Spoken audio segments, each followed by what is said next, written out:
Hi folks, and welcome back to the Grumpy Gamer channel. That's it, you guessed it. This is that channel where you get to see this old git talk about modern games. Well, so for today's in-car comments, I wanted to delve a bit more into the world of Death Stranding 2 now that I've finally finished the main story. I spent 160 hours on the main story. However, I'm not finished with it yet. I'm going on to platinum the game because there's loads more to discover, I know for a fact, just like there was in DS1. But I wanted to talk about the story itself and the game itself overall. Don't worry, there's not going to be any spoilers on the story whatsoever, so you can relax, you can watch this video. If you're still playing the main story, don't worry, I am not going to spoil anything. So, overall then, compared to DS1, DS2 is a lot easier.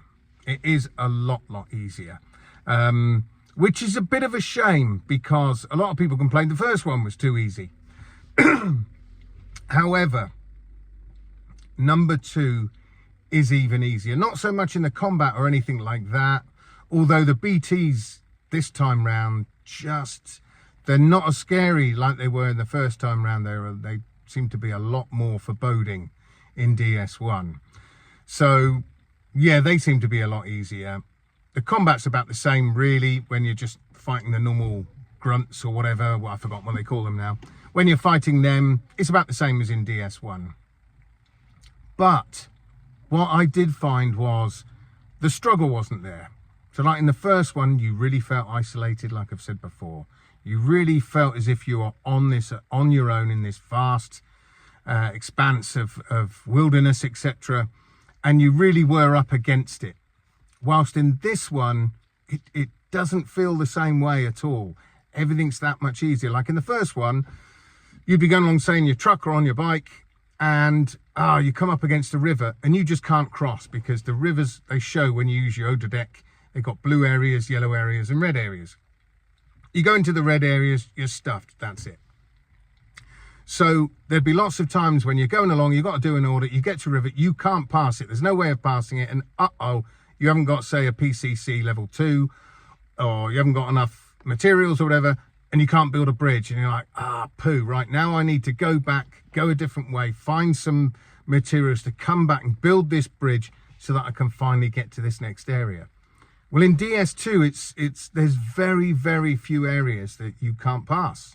I came up to a river that was flooded, when was it, yesterday?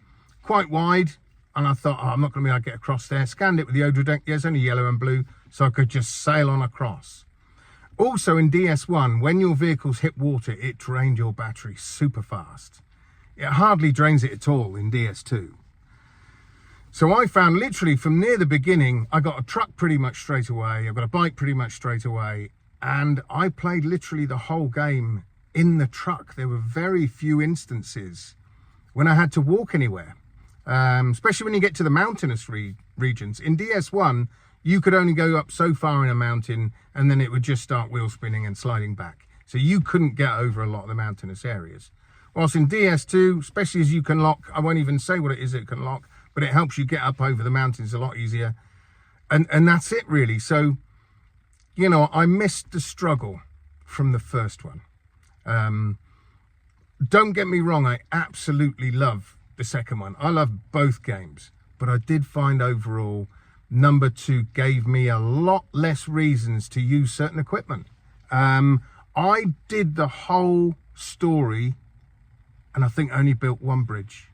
I built one post box, one bridge, one viewing tower, whatever you call them. What else did I build? That was pretty much it. I think I've actually built more since I finished the main story. So yeah, there's so much to unlock in this game, but there's not that many reasons to use them. You know, all the different grenades you get, I really didn't need to use many of them. My favorite was the BT grenade. To be fair, that's great. That's a great one. But yeah, there's lots of tools and things that I haven't needed to use. Certain traps and things like that, just haven't needed to use. they're there to be used, but there's nothing forcing you, making you use them. Like I say, it's the whole game's a lot less of a struggle. The story, I believe, is better written and pieced together, because by the end of the story, I understand fully what was going on.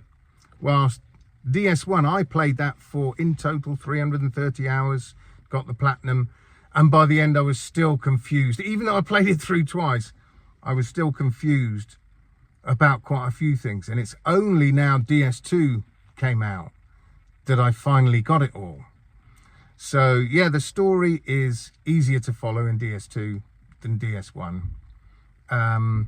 Which do I prefer? I would possibly say overall, it's very difficult, you know, because they're both fantastic games. But if I had to choose one, I would probably say DS1.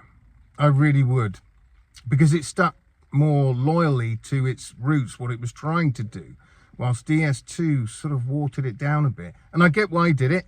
I get he wanted to maybe make it more mainstream, although he said that he didn't. He was annoyed that too many people liked it, because that meant it was too mainstream. But I understand why he did the things he did. But things with the environment, like the rivers, no, I think you should have kept those, a lot of those, as impassable unless you build the right equipment. Simple as that.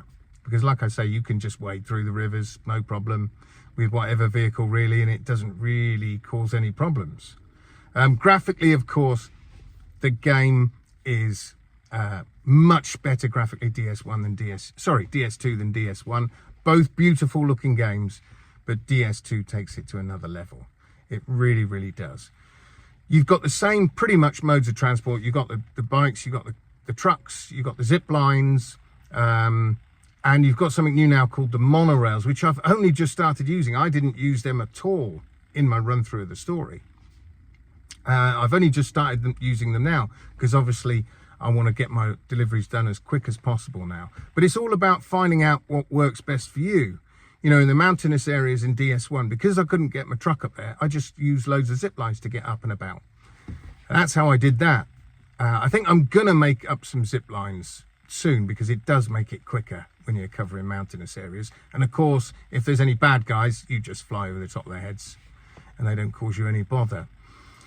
But so I just wanted to give you my sort of general overview now I've finished the main story. And yeah, it's still an absolute 10 out of 10 game for me. I probably, because I'm going to try and platinum it on my first run through. Will I go through it again? Possibly, possibly not. Once I've platinumed the game, there's literally nothing else it's got to show me, to be fair. So I'm quite happy for it to last as long as possible. I'm now, what, 160, 65 hours in or something like that into the game. I reckon I'm going to platinum it probably, well, it's going to be between 200 and 300 hours. I reckon about 250, and I'll have platinumed the game. That's what I think. But I know, just like at the end of DS1, I'll be gutted it's over and that I've done everything and there literally is nothing more for it to show me. I just got to put it down. You know, I will be very sad. And I've seen so many people commenting saying, I mean, one guy said, this game's messed me up. It really has messed me up, what it's done. I don't know what other game I can ever play after this one. And I hear so many people say that. What can I play that tops Death Stranding? Because it's such a different game experience than anything you've tried before. It really is. And if you get it, it will stick with you for a very, very long time. So it is difficult to move on from Death Stranding. Like I say, I found it difficult after DS1. It's like, what can I play that's going to give me that sort of experience? You know, all the systems and everything, the game mechanics. There's nothing else out there that does what Death Stranding does. Anyway, so that's just my overall thoughts. Now I've finished the main story. I think it's fantastic. If you haven't played DS1 or DS2, I highly recommend them. However, you know, DS1, like I say, is a lot harder, a lot more of a struggle. It's, of course, better to play them in order. But I have seen a lot of people jumping in DS2, loving it, and then jumping back to DS1 to play that one. But honestly, to really understand the story and really get to grips with the characters, I would definitely play them in order. And then, of course, it looks like there's going to be a DS3. And if there is, I'm not going to say anything about why I think there's going to be a DS3. You'll know if you've played the game and completed the story that, wow, DS3 could be crazy. It really could. I'll talk about more of that another time when the majority of guys have finished the game. I will talk about the ending of DS2 and where I see it going in the future, but I'll save that for another video. So folks, that's it for me today. I hope you have a fantastic day. I hope you have a fantastic weekend, and I hope you play some fantastic games. So until next time, folks, I shall see you guys on the other side. Adios.